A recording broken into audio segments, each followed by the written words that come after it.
There is a strange truth about the modern world. We are surrounded by endless invitations to escape ourselves. Noise, people, distractions, obligations, every force outside our walls is designed to pull us out of our own minds. And yet the men who rise above the chaos, the men who build unshakable inner strength, all have one thing in common. They learn to stay home, not as a retreat, but as training. The Stoic philosopher Musonius Rufus once wrote that the most powerful discipline is found not in temples or marketplaces, but in the quiet places where a person confronts his own mind. This is why staying home is not a sign of weakness. It is a deliberate act of self-mastery. It is the decision to step away from a world that thrives on impulsiveness and return to a world where inner order is possible. Because there is a secret most men never learn. The world outside your door can only distract you, but the world inside your room can transform you. 1. Home is where you learn to sit with yourself, and that terrifies most people. Most people cannot sit in silence. They cannot endure their own thoughts without reaching for a screen, a drink, a conversation, or a distraction. They fear solitude because solitude exposes the truth. At home, in the quiet, all the noise inside you rises to the surface. The unfinished dreams, the hidden insecurities, the impulses you've never controlled, the emotional chaos you've never conquered. And here is where the Stoic path begins. Epictetus said, "No man is free who is not master of himself." And mastery begins the moment you choose to stay home, not to hide from the world, but to stop hiding from yourself. Staying home forces you to slow your breathing, observe your reactions, and confront the patterns that sabotage your life. You begin seeing the difference between what you want and what you need. You start noticing how much of your stress, anger, and restlessness is self-created. The home becomes your first battlefield, and the enemy is your undisciplined mind. Most people avoid this battle, but we do not. 2. Staying home protects you from the world's most dangerous enemy, emotional influence. The Stoics warned about the dangers of human influence long before modern psychology existed. They understood that the moods of others contaminate us, their fears infect us, their impulses steer us. Marcus Aurelius wrote, "The things you think about determine the quality of your mind." What he didn't say, but implied, is that the things other people think about can ruin it. Crowds pull you into the chaos of collective emotion. Outings force you to mirror the behavior of those around you. Social settings tempt you toward vanity, comparison, and performative living. But home? Home strips all of that away. There is no audience, no competition, no pressure to become someone else. Here your mind becomes your own again.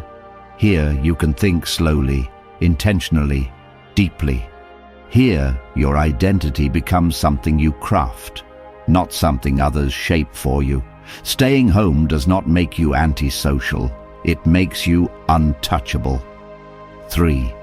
Home is where you build the silent power the world never sees until it has to. Every powerful man in history understood one rule: strength is built in private long before it appears in public. A disciplined body is built at home. A disciplined mind is trained at home. A disciplined spirit is forged at home. While others drain their energy chasing entertainment, you preserve yours. While others scatter their attention everywhere, you gather yours like a blade being sharpened. While others lose themselves in noise, you find yourself in silence. This is the paradox the Stoics understood. Staying home does not shrink your world, it expands your mind. Seneca wrote that a wise man's home is not a prison, but a kingdom, a place where he rules himself with clarity, calmness, and inner direction. When you stay home, you deepen your emotional resilience. You learn self-control, you strengthen your focus, you elevate your thoughts, and slowly you transform into the kind of person who moves with intention instead of impulse. The world will eventually see your transformation. They will see the calm, the clarity, the quiet confidence. but they will never see where it was built. Because that part, the most important part, happens at home, behind closed doors, in the sacred space where you fight the invisible battles that determine the course of your life. So if you choose to stay home, you are not avoiding life, you are preparing for it. 4. Home is where you learn to control what you can and release what you cannot.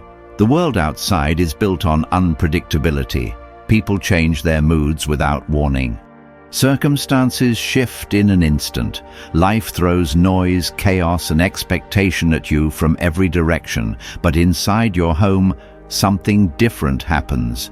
You finally gain control over your environment and your reactions. The Stoics taught that true peace comes from mastering what is within your power and letting go of what is not. Staying home becomes the training ground for this truth. Here, you decide what enters your mind. Here, you choose your habits. Here, you build an environment that reflects your values rather than the world's impulses. Marcus Aurelius often wrote at night in private because solitude allowed him to observe the storms inside him and calm them.